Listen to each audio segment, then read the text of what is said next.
Okay, ito po ang inyong Pinoy Firearms Instructor na gunsmith din naman. At welcome po muli dito sa ating munting YouTube channel. Bago po ako bumati at magpasalamat ay gusto ko lang munang basahin ang katanungan ni Angel. Si Angel ay isa rin nating masugid na at supporter ng ating YouTube channel. Okay, sabi niya, hi po, pwede ba gumawa ka ng video para sa ER16 5.6 55.6 kung paano po mag-convert sa piston gas action para hindi po magkaroon ng carbon sa bolt carrier. Sa YouTube channel po ay bawal ang mga conversion. At ipapaliwanag ko na lamang sa inyo kung paano nagpapangsyon at ano ang diferensya. Bagaman ito ay na-topic na rin natin ng mga nakaraan, ay ibibigay ko sa inyo ang kumpletong detalye for educational purposes. Okay, hindi po tayo gagawa ng actual, pero ipapakita ko lamang sa inyo ang kaibahan at kung paano ito nagpapangsyon. Okay, bago po yan ay gusto ko lang munang batiin ang lahat ng isang mapagpalang araw. Ano man ang oras dyan, lalo tigit sa mga OFW, mag-ingat po tayo dahil ngayon ay tag-init na sa Pilipinas. Sobrang na rin ang init. Nagrereklamo na ang mga nasa Pilipinas. Mag-ingat po tayo. Lagi magdala ng tubig. Maligo araw-araw para hindi tayo ma-heat stroke. Mag-ingat po tayo. At dito sa Middle East, ang kinatatakutan ko naman ay ubo at sipon. Kaya minsan tayo ay hindi nakakapag-vlog. Sana ay huwag tayong maggrabe ang ating ubo at sipon. Kasi pag nagbabago ang klima, ay nagbabago rin ang timpla ng ating katawan. So yan. At pasasalamatan ko lang yung ating mga subscribers. Tayo ay mahigit ng 41,100 plus. Malapit ng maging 41,200. At pasasalamatan ko lang yung mga magaganda ninyong comment, sa inyong pag-share, sa inyong pagla-like. At yung magaganda ninyong comment ay nakakadagdag sa ingredients. Kumbaga, nakukumpleto yung ating paliwanag dahil yung mga experience ninyo ay kailangan din para ma-share din natin sa ating mga subscribers. At inaano ko sa inyo, nabasahin ninyo ang mga comment para mas lalo kayo maliwanagan do sa aking mga paliwanag. Lalo na yung mga comment ni Noli P. sa Amerika dahil siya ay isang naglingkod sa sandatahang lakas ng Amerika kaya marami siyang alam. Yan. So napakagaganda ng kanyang mga paliwanag. At talagang kahit ako ay naliliwanagan pa ng lalo. Okay siya. Yan. At punta na tayo sa katanungan ni Angel. Ano ba para daw doon sa mga piston at saka sa gas? Okay, pinaliwanag ko na sa inyo ang mga ER 15, 16 at mga Armalite ng ay gas operated ang karamihan. At ngayon ay naglabas na rin sila ng piston action. Okay, so ano ba yung piston action? Actually, hinahangaan ko si yung nag-invento ng AK. Ito yung AK. Dahil ito ay isa ring piston action. Okay, ano ba yung piston action? Yan pong piston action ay gas operated din yan. Okay? So ito yung mga AK. Yung napaliwanag ko na sa inyo, pag pumutok yan, kinakailangan ay may atras itong bolt dahil ang kanyang yan ay nakalak dito. Pag hindi ito itinulak at ang magtutulak lamang ngayong pressure na galing dito sa sa barrel ay hindi po yan magsacycle. So ang barrel ay may butas yan dito. May butas yan. May butas yan pataas dito. At yung pressure, yung gas ay pupunta dito. So anong mangyayari? Pag malakas kung anong pressure niya dito sa buga dito, yun din ang pressure niya dito, malakas ang pressure niyan. So itutulak niya itong piston. Ito yung piston niya. Pero ang kaibahan lang nito, yung piston niya ay nakadikit na sa kanyang bolt. Ayan, ang bolt niya. Oh. Yan, ang kanyang bolt. Ano na, kumbaga isang piston at saka yung kanyang bolt ay magkadugtong na. Kaya yan ay magkasama na. Okay? So ganyan yan, ito. So, yan, pag pumutok yan, mangalay pag pumutok yan, aakyat yung pressure dito, yung gas, burning gas, at ito ay itutulak. Pagkatapos, ay sisingaw na dito yan. Actually, parang papaluin lang niya uuntugin lang niya to Hindi naman kinakailangan, kasi pag yan ay umano na, ang malakas talaga niyan ay yung nanggagaling dito sa blueback, sa basyo. Ito ay pampakalas lang ito pampaano lang ito pampagising kumbaga. So pag ganyan yan, sisingaw na dito yung gas. Sisingaw na. Hindi na makakarating dito sa kanyang bolt. Dahil nga ito ay may piston na at saka may rod.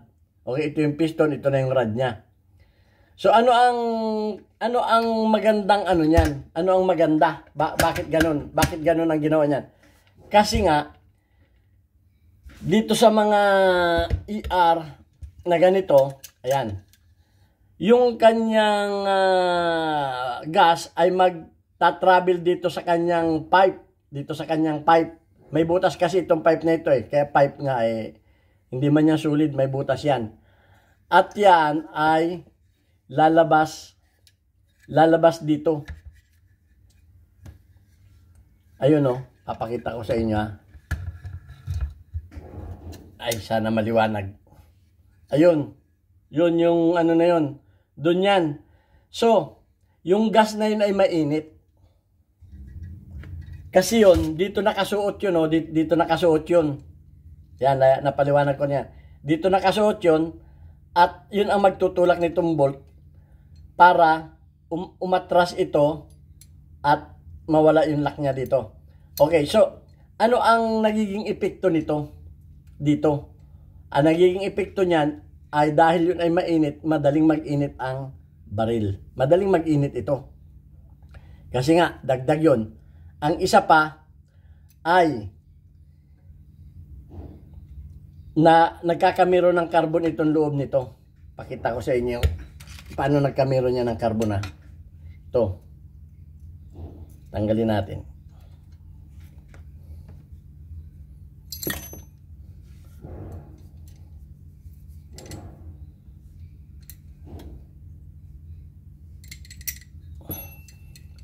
Okay. Dito kasi umaano yan. Nagkakamiron. Dito pumupunta, nagkakamiron ito ng carbon. Ito. Loob na to, nagkakamiron niya ng carbon. Kaya dapat laging malinis. Kaya nga itong mga AK na to, kahit ito ay may buhangin o madumi, pumuputok yan. Pero pag ito, mag-carbon na to, magmamalfunction na.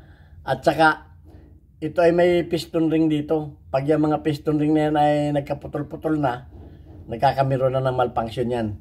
Okay, so yan, may video rin tayo niyan kung paano mo ma-check yan. Pag yan ay nalalaglag ng ganyan, may problema na yan. Kaya nagkakamero nito ng malfunction. So ayan, yun ang Tingnan naman natin itong mga sporter. Ito yung mga sporter. Parang ganito din yan. Yung sporter naman, ito malapit-lapit sa sa mga conversion ng mga ER Ito. Pagka pumutok, lalabas dito yung kanyang pressure at ito naman ang aatras. Aatras yan ganyan Nakabuilt-in naman itong kanyang rod na to. Yan. May spring siya dito kaya bumabalik. Nandito yung spring niya. So, pagka ganyan naman niya, dito naman sisingaw yan. Kaya mapapansin ninyo na ito ay may carbon. Ayan Kaya ito ay parang tambutso. Kita nyo, parang tambutso ng sasakyan. Yan. At yan ang nagiging ano niyan. Kung mapapansin ninyo, nagiging napakadumi niyan. Ayan o. Yun yung maitim na yun o. Nagiging maitim ito. Ayun. Pag hindi nalilinis. Kaya dapat ito ay laging nililinis. Ito. Pero, hindi nakakaabot yung carbon niya dito sa bolt. Kasi nga, dito sumisingaw yan. Yan, ganyan. So, parang, yung mga ano, itong ano, yung mga ER, ay nilagyan na ng ganito. May ganito na yan. Hindi na nagtutuloy-tuloy yung pressure. Dahil itutulak nito, itutulak nito yung kanyang bolt. Ito. Yan o. Kita nyo, yan o. Masargo. Tutulak nito yung bolt. Dahil nga doon sa paglabas ng pressure dito. At dito rin naman sisingaw. Dito na rin sisingaw. Pag atras niyan, diyan na rin sisingaw yung kanyang pressure na may gas, which is tambutso talaga yun. Kumbaga sa sasakyan yan ay tambutso. Okay? Yan ay tambutso at talagang yan ay napupuno ng carbon na nagdudumi talaga yan. So yung dumi niya, hindi na makakarating dito sa kanyang bolt. So ayan.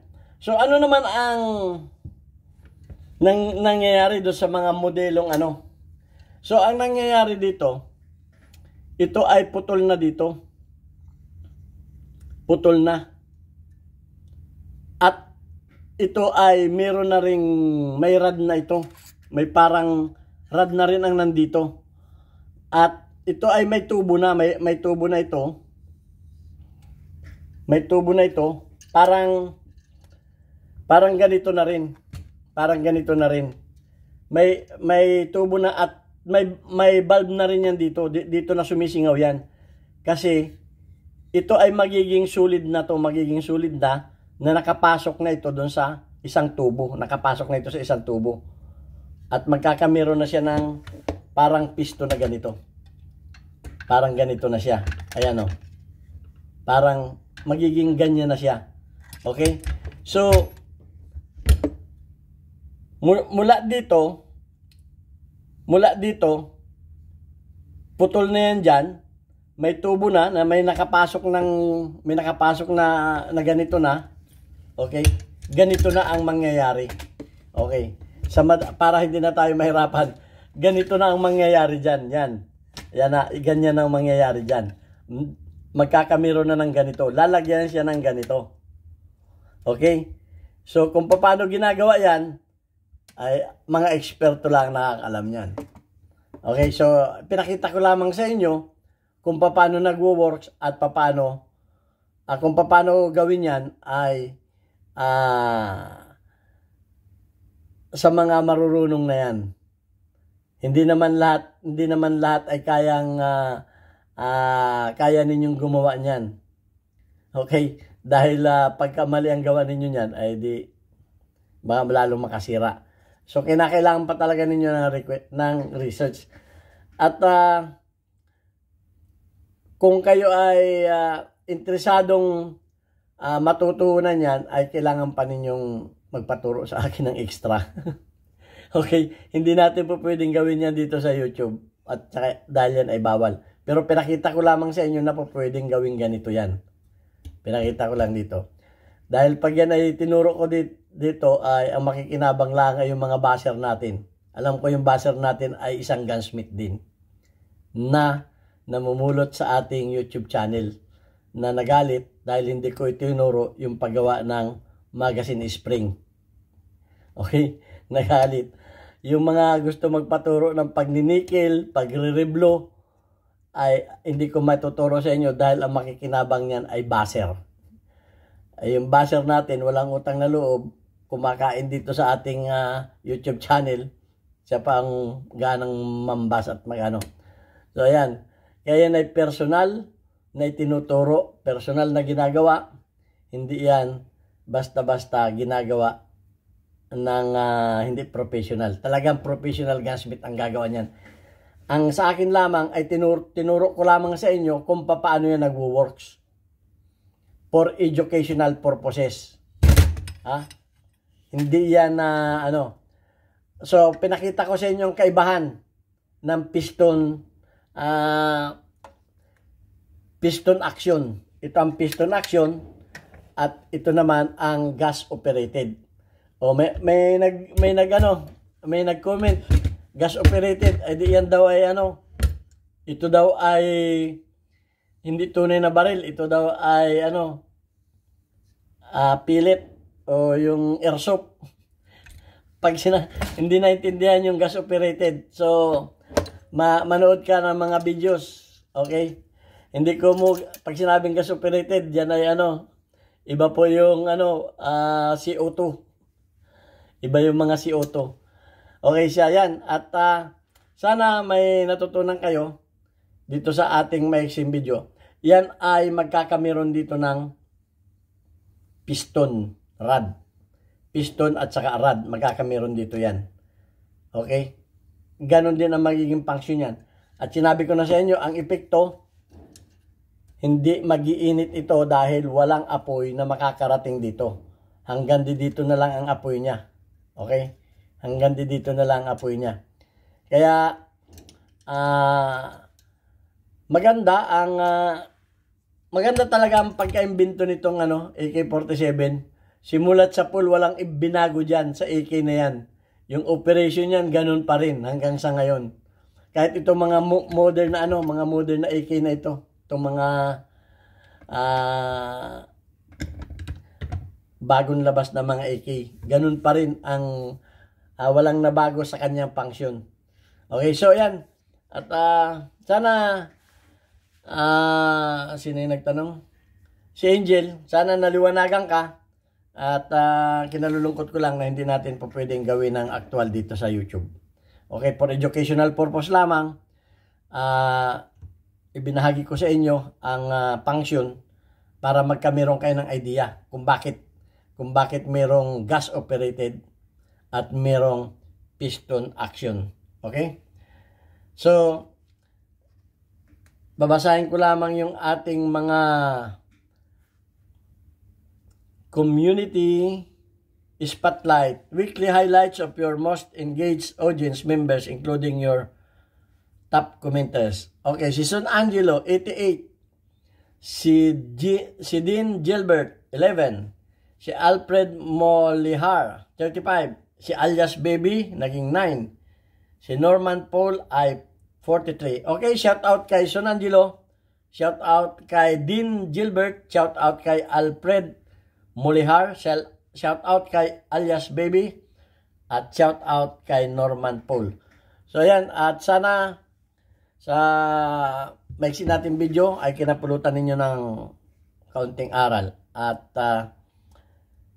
mag-comment lang kayo, mag-share ng ating video para mapasama rin kayo sa ating community spotlight. Okay, thank you very much. God bless us.